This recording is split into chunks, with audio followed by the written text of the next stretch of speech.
Hello and welcome to part 2 of my 3-part YouTube series of creating this scene, but without the choppy screen cap. So click this button if you don't know how to create a terrain, trees, and add a bus, because that's all covered in the first video. So at the end of this, we'll have edited the ground, added grass texture, and got different hills, and also wind, which I didn't show there. But we'll actually add wind now. It's super easy to do. So to add wind, really easy. You got a game object. I know it's been cut off in the video, and then 3D object, wind zone, and that's it. Okay, so what I'm going to do is make edits in play mode because it's way too windy, so I'm going to dial that back to 0.5. I'm going to copy component. So the changes I make in play mode revert back when you unplay, so they've gone back to 1, and that's why I've copied component and paste component. That's a really useful tool. So edits I make in play mode can be pasted across when you unpause. Now I'm going to add ground texture to the terrain, so in the hierarchy you want to click your terrain, the paintbrush icon, edit texture, add texture, and when you imported the environment package, it gives you a bunch of textures for the ground.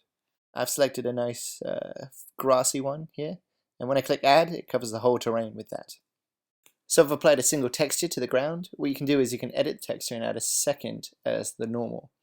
Play around with different textures will give you different normal reliefs to what the ground is doing, and just find one that works in it. I find it adds a lot more detail to the terrain ground. So I can add another texture now. I'm going to go for this mud, and using the right paintbrush and some of the right settings in the inspector, I can begin to paint this mud over the texture, playing around there, bringing up the target strength a lot so I can actually see the mud, and just painting it around.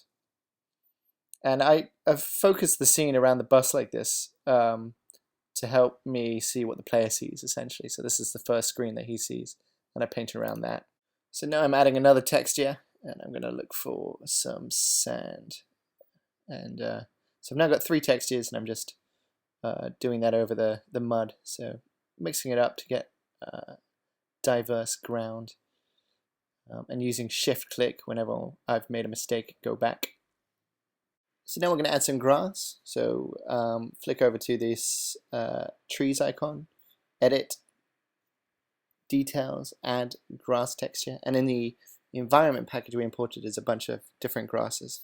So you want to paint them on exactly as we did before with the ground texture. I got 2 different varieties of grass.